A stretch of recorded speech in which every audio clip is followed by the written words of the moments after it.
Mientras la mayoría duerme tranquila, Estados Unidos y China se observan como dos ajedrecistas que ya empezaron la partida. No están moviendo soldados, están moviendo cadenas de suministro, no están lanzando misiles, están bloqueando tecnología, no están ocupando territorios. Están asegurando recursos que el otro necesita para funcionar, y eso es mucho más peligroso, porque cuando un país pierde acceso a los chips más avanzados, no pierde solo negocios, pierde capacidad militar, pierde desarrollo científico, pierde ventaja estratégica. Cuando se corta el acceso a ciertos minerales, no se detienen solo fábricas, se detienen radares, satélites, sistemas de defensa, industrias enteras. Las guerras de antes destruían ciudades. Las guerras de ahora pueden paralizar países sin que caiga una sola bomba. Lo que está ocurriendo entre Estados Unidos y China no es una disputa comercial ni una simple rivalidad política. Es una lucha silenciosa por decidir quién controla las palancas que hacen funcionar el mundo moderno. Y para entender esa guerra, primero hay que aceptar algo que incomoda. El conflicto ya empezó. Solo que no se parece a las guerras que la historia nos enseñó a reconocer. Durante décadas nos acostumbramos a imaginar la guerra como columnas de tanques cruzando fronteras, cielos llenos de aviones de combate y explosiones que sacuden ciudades. Esa imagen todavía vive en la mente colectiva. Pero mientras miramos esperando ese tipo de enfrentamiento, las grandes potencias han aprendido a pelear de otra manera, debilitando la capacidad del otro para actuar, producir y decidir. En este nuevo tipo de conflicto, el campo de batalla no es una línea en el mapa, es una red. Una red de fábricas, puertos, cables submarinos, centros de datos, laboratorios, minas y rutas marítimas. Es el sistema nervioso que sostiene la economía, la tecnología y la fuerza militar del planeta. Y en el centro de ese sistema están los semiconductores.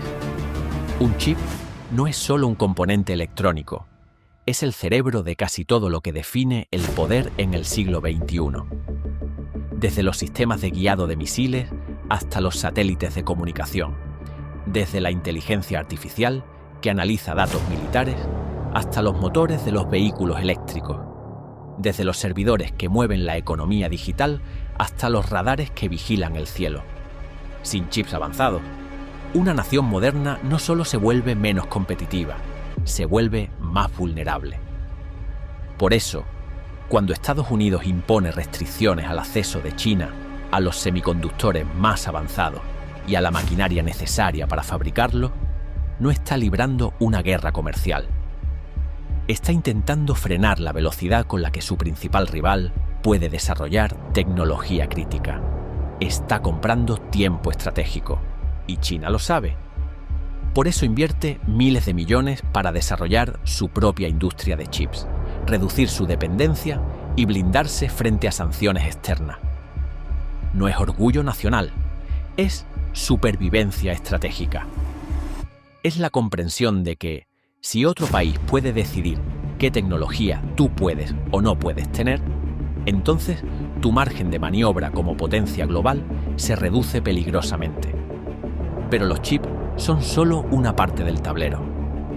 Porque incluso para fabricar esos chips, para mover esa tecnología, para sostener la infraestructura industrial y militar que los usa, se necesitan materiales y componentes que también son estratégicos. Aquí entran en juego las cadenas de suministro, esa red invisible que conecta minas con fábricas, fábricas con puertos y puertos con mercados. Durante décadas, China se convirtió en el centro de esa red. Se volvió la fábrica del mundo. Produjo desde bienes de consumo hasta componentes industriales críticos. Esa posición le dio algo más que crecimiento económico. Le dio influencia. Le dio capacidad de presión. Le dio la posibilidad de afectar a otros países no con armas, sino con interrupciones, retrasos y dependencias. Estados Unidos observó ese ascenso y entendió un riesgo. Si la mayor parte de la producción estratégica del mundo depende de un solo país, ese país tiene una palanca enorme en cualquier crisis. Y así, empezó otra fase de la guerra silenciosa, la reconfiguración de las cadenas de suministro. De repente, términos como nearshoring, friendshoring y relocalización industrial dejaron de ser conceptos técnicos y se convirtieron en decisiones geopolíticas. Empresas trasladando fábricas, gobiernos ofreciendo incentivos para producir en casa, alianzas para asegurar suministros fuera de la órbita china. No es solo economía, es redistribución de poder. Y en esa redistribución hay otro elemento que pasa casi desapercibido para el público general, pero que obsesiona a los estrategas: los minerales críticos, incluidas las llamadas tierras raras. Estos materiales no suelen aparecer en los titulares, pero están presentes en casi toda la tecnología avanzada. Son esenciales para fabricar imanes de alto rendimiento, componentes electrónicos, sistemas de defensa, motores eléctricos, turbinas, sensores y equipos espaciales. Sin ellos, muchas de las tecnologías que definen la superioridad militar e industrial moderna simplemente no existen. Aquí la competencia se vuelve aún más sutil, porque no se trata solo de quién tiene esos recursos bajo su suelo, sino de quién los procesa, quién los refina, quién controla su flujo hacia el mercado global. Un país puede tener minerales, pero si otro domina la capacidad de procesarlos a escala industrial, ese otro país tiene la verdadera palanca. Por eso vemos movimientos diplomáticos, acuerdos estratégicos y nuevas alianzas en regiones que antes parecían periféricas. Países que de repente se vuelven clave no por su peso militar, sino por lo que esconden bajo tierra. No es ideología, es tabla periódica convertida en geopolítica. Mientras tanto, los mares y los estrechos por donde circula el comercio mundial se convierten en puntos de presión potencial. No hace falta hundir barcos para alterar el equilibrio. Basta con crear incertidumbre, aumentar costos, imponer inspecciones, restringir seguros o controlar infraestructuras portuarias. La logística se transforma en herramienta de disuasión. Así se va tejiendo esta guerra que no se anuncia oficialmente, pero que se siente en cada decisión estratégica, cada sanción tecnológica, cada restricción de exportación, cada nueva fábrica de chips, cada acuerdo por minerales críticos. Cada alianza comercial reforzada es una jugada en una partida larga, silenciosa y profundamente calculada. Una partida donde el objetivo no es conquistar territorio, sino moldear el entorno global de tal forma que el rival encuentre cada vez más obstáculos para crecer, innovar y proyectar poder. Y cuando dos potencias empiezan a pelear por quién controla las condiciones bajo las cuales el otro puede existir como potencia, la guerra ya no es una posibilidad futura, es el presente, solo que en cámara lenta. Y en esta partida, nadie quiere ser el primero en disparar, pero ambos se preparan para que, si ese momento llega, el resultado ya esté decidido de antemano. Esa es la lógica de la disuasión moderna. No se trata de destruir al rival en una guerra abierta, se trata de convencerlo, poco a poco, de que enfrentarte sería demasiado costoso, demasiado incierto, demasiado arriesgado. Se trata de limitar sus opciones hasta que cada movimiento que intente hacer lo coloque en desventaja. Por eso ve a Estados Unidos reforzando alianzas en Asia, asegurando cooperación tecnológica con socios clave, coordinando políticas de exportación, creando marcos comunes para proteger cadenas de suministro. No son simples tratados comerciales, son muros invisibles que definen quién queda dentro del círculo de confianza y quién se queda fuera. China, por su parte, responde construyendo su propia red. Invierte en infraestructura, financia puertos, carreteras, telecomunicaciones, establece acuerdos a largo plazo para asegurar materias primas, energía y acceso a mercados. No lo presenta como una estrategia militar, pero el efecto es el mismo: tejer dependencia, ganar influencia, asegurarse de que, en un momento crítico, muchos países duden antes de alinearse contra ella. Así, el mundo se va fragmentando en esferas de interdependencia estratégica. No son bloques militares formales, pero funcionan como tales. Países que dependen de ciertas tecnologías, de ciertas inversiones o de ciertos mercados, comienzan a medir cada decisión con cautela, sabiendo que cualquier paso en falso puede cerrarles puertas cruciales. En este contexto, la economía deja de ser solo un campo de intercambio y se convierte en un campo de presión. Las sanciones, los aranceles, los controles de exportación, las listas negras de empresas no son simples herramientas regulatorias. Son instrumentos de poder. Son formas de debilitar al rival sin cruzar la línea roja de la guerra abierta. Y cuanto más se intensifica esta competencia, más se estrechan los márgenes de error. Porque cuando un país intenta aislar tecnológicamente a otro, este no se queda quieto.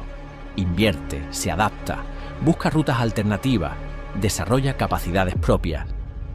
Y esa carrera por no quedarse atrás acelera la rivalidad. Cada avance de uno se percibe como una amenaza por el otro. Cada restricción se interpreta como un acto hostil, aunque no haya soldados involucrados. Ese es el peligro de la guerra que no se dispara, se vuelve permanente. No tiene un inicio claro ni un final visible. Se compone de miles de decisiones técnicas, comerciales y diplomáticas que, acumuladas, van moldeando el equilibrio global. En este escenario, lugares que antes eran vistos como periféricos se convierten en piezas estratégicas.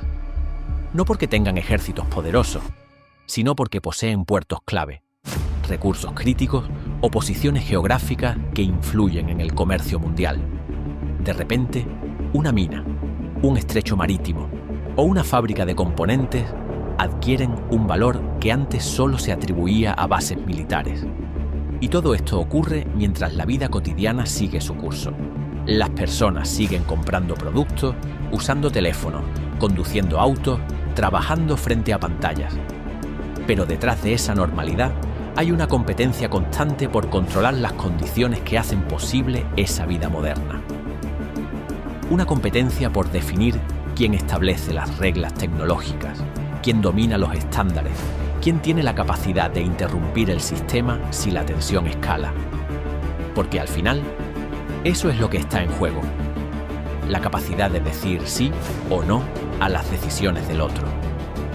La capacidad de permitir o impedir que el rival avance. El poder de influir en su economía, en su desarrollo tecnológico, en su seguridad nacional, sin necesidad de invadir su territorio. Esta es la nueva forma de guerra entre grandes potencias. No busca victorias rápidas ni rendiciones formales. Busca desgaste, ventaja acumulada, superioridad estructural. Busca que, cuando llegue una crisis abierta, si es que llega, uno de los dos ya haya ganado en lo esencial: la capacidad de resistir y la posibilidad de proyectar poder.